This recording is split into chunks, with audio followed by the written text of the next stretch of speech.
नमस्कार, जय जोहार। मैं हूँ वेद साहू और आप देखना शुरू कर चुके हैं छत्तीसगढ़ संवाद। तो अभी इस वक्त हम कबीरधाम ज़िले में मौजूद हैं।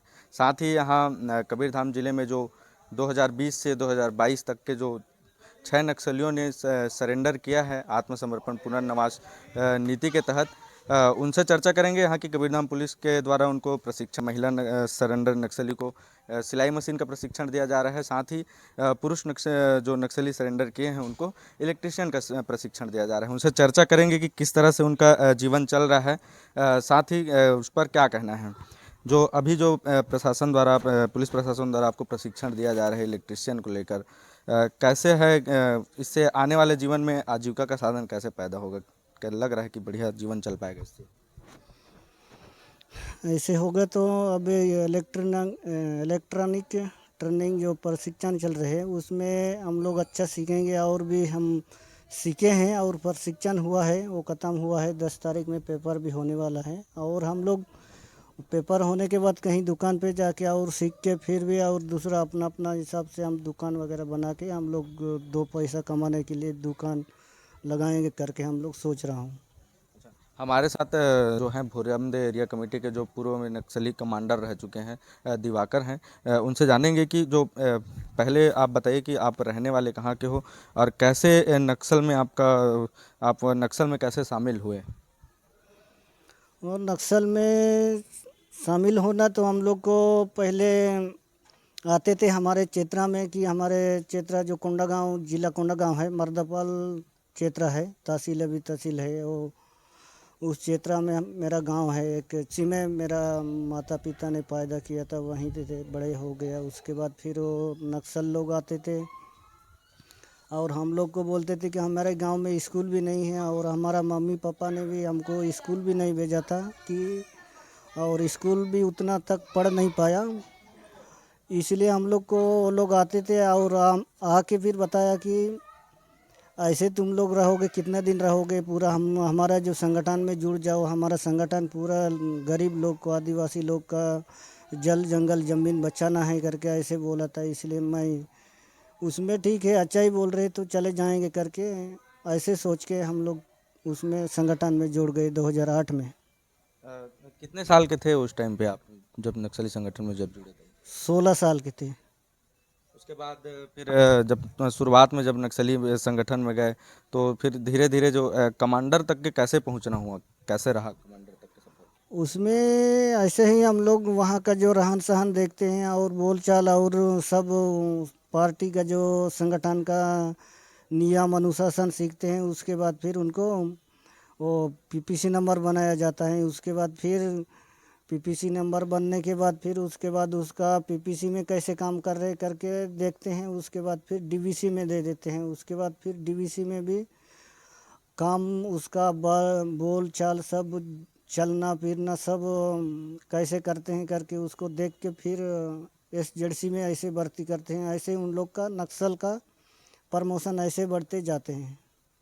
जो वहाँ से आपका सफ़र रहा, कोंडा गांव से कबीरधाम जिले के जंगलों में आना हुआ, कैसे यहाँ पहुँचे नक्सली? जो पैदल ही आना हुआ कि और कोई अन्य साधन रहा? वहाँ से तो 2000 मैं अबूझमाड़ में थे। 2016 में भर्ती हुआ, ट्रांसफ़र हुआ इधर। और उसके बाद फिर इधर गढ़चिरौली और छत्तीसगढ़ बॉर्डर से नांदगांव से सीधा इधर होते हुए पूरा पैदल ही हम लोग आए थे इधर। एक 2016 में वहाँ कहाँ थे 2016 में? अबूझमाड़ में। अबूझमाड़ में। हाँ, तो उस टाइम पे कमांडर थे कि सामान्य नक्सली जो रहते हैं उनके तरह थे? नहीं डीवीसी में थे। डीवीसी में थे। डीवीसी में थे, डीवीसी में रहते हुए उधर से बदली करके कमांडर कब बने कमांडर? कमांडर तो 2011 में बने। अच्छा, जो सामान्य जो नक्सली रहते हैं, जैसे अब डीवीसी है, बहुत सारे उसके जैसे विभाग टाइप का जो बांट के रखे हैं, तो कमांडर कैसा है? और कमांडर के और ऊंचा भी पद रहता है क्या? कमांडर का तो वही मतलब कमांडर का डीवीसी रहते हुए भी वो उच्च पद की बात करें तो ये अभी उन लोग का नक्सल का कंपनी और प्लाटून से इसमें उसका उच्च पद रहते हैं। उसका बड़े मतलब जो पुलिस फोर्स को नुकसान पहुंचाना और उसको मारपीट करना, वो किधर घूमते हैं करके ऐसे गांव-गांव में जो चुगली मुखबिरी लोग रहते हैं उन लोग को टारगेट बनाना और दुश्मन मतलब पुलिस फोर्स को पूरा कहाँ-कहाँ घूमते हैं करके उन लोग का लोकेशन कहाँ रहते हैं क्या करते हैं करके उन लोग को नुकसान पहुंचाने के लिए वो लोग सोचते हैं, इसलिए उन लोग का उच्च पद रहते हैं। प्लाटून में जो रहते हैं उन लोग को पीपीसी कहा जाता है, तो एसी नंबर को, और डीवीसी जो रहते हैं उसको सीवाईपीसी कहा जाता है। प्लाटून और कंपनी में रहते हैं, बटालियन में रहते हैं उन लोग को ऐसे कहा जाता है डीवीसी नंबर को। 23 जून 2021 के बाद से पुनर्नवास नीति के तहत आप लोग मुख्य धारा में जुड़े। अब कैसा लग रहा है, इतने दिनों से अब जुड़े हो चुके हैं? साथ ही प्रशासन द्वारा आप लोग को क्या क्या सुविधा दी जा रही है? स्वास्थ्य तक लेके राशन कार्ड भी बनाने की बात एसपी डॉक्टर लालूमन सिंह ने जानकारी दी हमको। साथ ही वहाँ जो कुछ नक्सली थे उनका शुरुआत में नसबंदी कर दिया गया था, अब उनको भी यहाँ आने के बाद नसबंदी उनका खुलवाया गया है। कैसा लग रहा है कि अब परिवार अच्छे से भरण पोषण हो पाएगा? इसमें तो यहाँ आने के बाद 2021 के आने के बाद तो हम लोग को अच्छा ही लगा कि पूरा यहाँ का जो सरकार और सरकार की जो ये सिलेंडर पॉलिसी के हिसाब से सब सुविधा करवाते हैं वो सब हमको करवाए हैं। यहाँ आने के बाद आधार कार्ड बने हैं और ये राशन कार्ड बने हैं और ये पैन कार्ड, स्मार्ट कार्ड और बस पासबुक, ये सब इधर उधर घूमने के लिए भी ये सब सुविधा दिया गया है। और फिर भी हमारा जो वहाँ रहते समय में जो नक्सली लोग नसबंदी किए थे उसको भी खुलवाए हैं। ये सब अच्छा, हम ये नसबंदी क्यों कर दिया जाता था? वहाँ रहते थे तब किसके द्वारा किया जाता था वहाँ नसबंदी? उसमें वहीं रहते हैं नक्सली लोग, उसमें कोई बाहर से डॉक्टर सीख के वहाँ बुलाया जाता है कि उन लोग के द्वारा से वो लोग सीखा जाते हैं और वहीं जंगल में ही नसबंदी बनवाते हैं करवाते हैं। अच्छा, तो अब जो प्रशिक्षण जो इलेक्ट्रिशियन का मिल रहा है, साथ ही आपके जो साथ में जो पत्नी है आपकी, उनको भी इलेक्ट्रिशियन का सिलाई मशीन का प्रशिक्षण दिया जा रहा है। मुख्य धारा में जुड़ने के बाद अब कैसा जीवन रहेगा? अब आगे इसी के जरिए जीवन यापन आगे चलेगा कि और कुछ दूसरा प्रशिक्षण लेना चाहेंगे? हम तो वही चाहते हैं कि अभी उसी से हमारा जीवन यापन नहीं होगा, कि हमारा जो सिलेंडर पॉलिसी रहते हैं उसका भी और भी हम लोग को और भी देना चाहिए, कि और भी सब कुछ सरकारी की तरफ से कुछ नौकरी वगैरह सब देगा तब हम लोग को जीवन यापन की आखिरी ज़िंदगी तक हो जाएगा करके हम लोग सोच रहे हैं। कि और हमको ज़रूर तो नौकरी होना ही चाहिए, दो जानने में एक किसी ना किसी एक जान को तो ज़रूर देना ही चाहिए करके हम लोग सोच रहे हैं। जो आप लोग के ऊपर इनाम भी रखा गया था, अब उसको भी आप लोग को दे दिया गया है। क्या करेंगे उसका? अब आगे नौकरी भी तो खैर मांग तो कर ही रहे हैं, तो शासन उस पर वो करेगा, लेकिन अब कैसा रहेगा और जीवन आगे?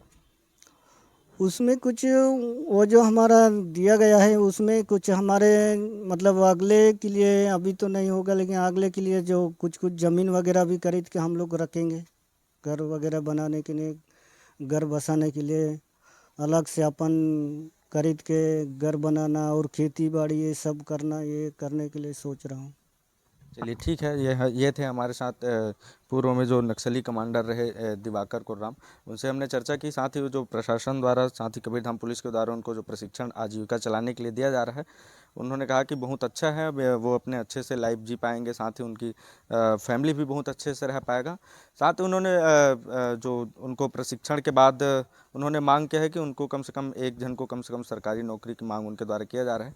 देखते रहिए छत्तीसगढ़ संवाद, हमारे चैनल को सब्सक्राइब जरूर करें। यहाँ कवर्धा जिले में 6 नक्सलियों द्वारा 2020 से लेकर के 2022 तक आत्मसमर्पण किए हैं। इन आत्मसमर्पित नक्सलियों में ब्रह्मदेव एरिया कमेटी का कमांडर दिवाकर, उसकी पत्नी लक्ष्मी, साथ ही साथ बोरला एरिया कमेटी का कमांडर करण और उसकी पत्नी अनीता व वहाँ की जो सदस्य तीन व वनौजा 6 जो नक्सली थे वो सरेंडर किए हैं।